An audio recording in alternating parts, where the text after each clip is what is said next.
खट्टर साहब के साथ हमारे सबके लोकप्रिय नेता बड़े भाई माननीय कैलाश जी विजयवर्गीय, माननीय मंत्री, स्थानीय शासन, जोरदार अभिनंदन कर रहे हैं माननीय कैलाश जी भाई साहब।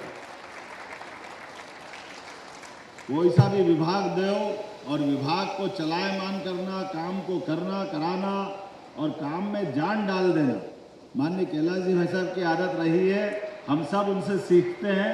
मैं उनका स्वागत करता हूं, अभिनंदन करता हूं। इस अवसर पर माननीय मंत्री विश्वास सारंग जी, सहकारिता और खेल मंत्री, जोरदार अभिनंदन विश्वास भाई का भी।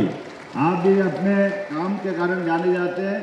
और ऐसे ही एक और काम के धनी हमारे प्रद्युम्न सिंह तोमर जी, बिजली मंत्री, जोरदार ऊर्जा मंत्री, लगातार अपनी सेवा भावना के बलबूते पर निर्बाध रूप से ग्वालियर से अपनी यात्रा प्रारंभ करते हुए सरकार के सुयोग्य मंत्री के रूप में अपनी साख बनाई। हमारी एक और मंत्री डॉक्टर प्रतिमा बागरी, आपका भी अभिनंदन, जोरदार। आप स्थानीय शासन राज्य मंत्री हैं। हमारी मालिनी राय जी, माननीय महापौर भोपाल, और पूरा मंच जोरदार अभिनंदन कर दे। सभी हमारे बड़े बड़े रियल एस्टेट के क्रेडाई से लेकर के बाकी सारे, माननीय बंसल साहब से लगा करके दूसरे अग्रवाल साहब तक। वैसे अग्रवाल और मैं मान के चलता हूँ ये हमारी पहचान बनी है। कल के मंच पे भी एक अग्रवाल साहब बड़े भाई थे, आज छोटे भाई है। जोरदार अभिनंदन तो कर दो पूरे मंच का। मैं यशस्वी माननीय मंत्री श्रीमान खट्टर साहब को बताना चाहूँगा, हमारी सरकार बनने के बाद हमने बहुत सारे सेक्टर में अलग अलग प्रकार से काम करने के संकल्प किए। ग्लोबल इन्वेस्टर समिट भी उसी में, यद्यपि ये बात सही है कि हमने रीजनल इंडस्ट्री कॉन्क्लेव के माध्यम से संभाग में, माननीय भाई साहब, लोकसभा का चुनाव का समय छोड़ दें तो बचे हुए 7-8 महीने हर महीने एक न एक हमारे संभाग केंद्र पर ग्लोबल इन्वेस्टर समिट करते हुए पूरे प्रदेश में रोजगार का, उद्योग का, निवेश का वातावरण बनाने का प्रयास किया। और उस बलबूते पर धीरे धीरे करते करते, और मैं माननीय मंत्री जी आपको बताना चाहूँगा कि ये प्रयोग हमारा बहुत अच्छा रहा। इसके कई कारण से कई प्रकार के लाभ मिले। एक बड़ा लाभ ये मिला कि ऐसे छोटे स्थान पर भी इन्वेस्टर समिट हो सकती है संभाग केंद्रों पर, ये कॉन्फिडेंस बढ़ा।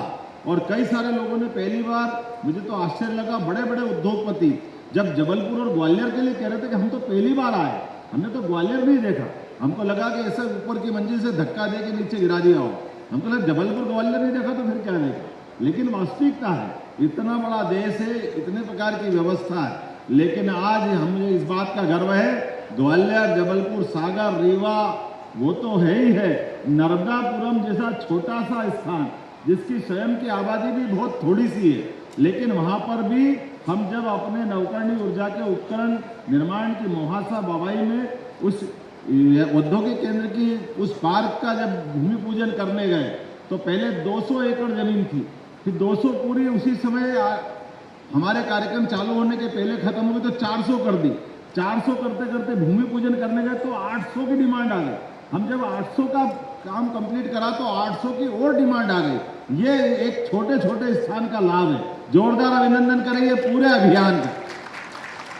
और भोपाल तो ऐसी जगह थी, जब पहली बार हमारे अधिकारियों से बात हुई और मेरे मुंह से निकला कि हम भोपाल करने वाले हैं, तो बाद में मेरे बड़े बड़े अधिकारी यहाँ बैठे भी और उन्होंने कहा, क्या कह रहे सर, अब भोपाल में नहीं होगी, ये तो इंदौर में होगी।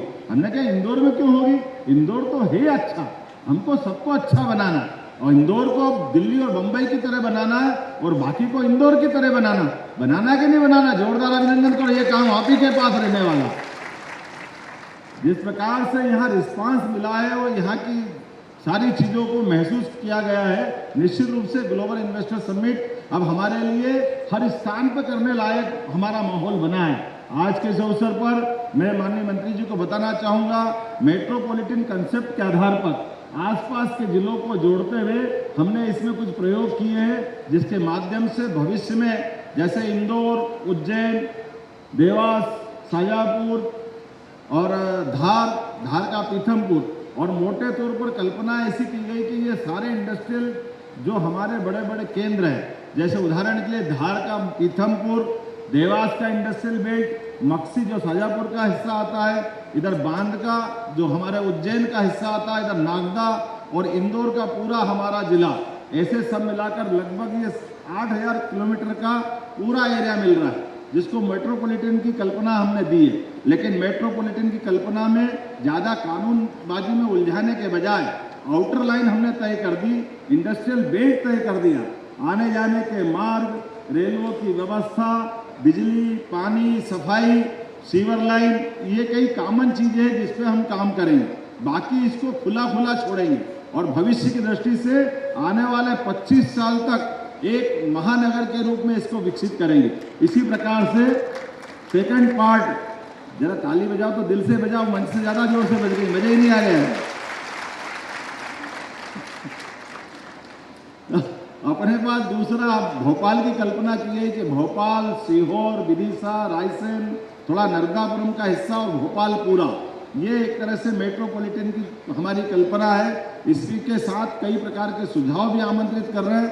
भविष्य की दृष्टि से बहुत सारी बातें होगी, लेकिन जैसा कि माननीय खट्टर साहब ने कहा कि आपको अब दूसरे सत्र में जाना रहेगा, आप बगैर संकोच जाओ, ये सत्र हम अच्छे से करेंगे। तो मैं उनकी अनुमति लेते हुए अब आप और उनके बीच में बाधा न बनते हुए सीधे सीधे इस पूरे सेक्टर के लिए, इस पूरे सेशन के लिए मेरी शुभकामना देता हूँ। और ये पक्की बात करते हैं कि अभी हमने कॉमन रूप से बहुत सारे विषयों की ग्लोबल इन्वेस्टर समिट में जो बात की है, लेकिन आने वाले समय में इंडिविजुअल एक एक सब्जेक्ट के आधार पर, अर्थात हमारी भौतिक अधोसंरचना के साथ साथ शहरी नगरीय विकास की जो योजना हो सकती है, उसकी अलग से सबमिट भी करेंगे। मेरी अपनी ओर से बड़े अच्छे आयोजन की बधाई, बहुत बहुत धन्यवाद। भारत माता की जय। मुख्यमंत्री डॉक्टर मोहन यादव को सुना आपने। ग्लोबल इन्वेस्टर समिट का एक और महत्वपूर्ण कार्यक्रम अर्बन समिट सत्र, जहां पर केंद्रीय शहरी विकास मंत्री पहुंचे हुए हैं और इनके साथ साथ मनोहर लाल खट्टर भी मौजूद है, कैलाश विजयवर्गीय यहां पर मौजूद है, मंत्री विश्वास सारंग की मौजूदगी। और यहां पर बातचीत की गई कि किस तरीके से डेवलपिंग सिटीज ऑफ टुमारो का यहां पर आगाज किया जाएगा और साथ ही साथ मेट्रोपॉलिटन सिटीज का विकास, उसको लेकर भी खास जानकारी मुख्यमंत्री डॉक्टर मोहन यादव ने दी है। इस पूरे आयोजन के बारे में संक्षिप्त विवरण दें, उसके बाद एक टेक्निकल प्रेजेंटेशन की शुरुआत करें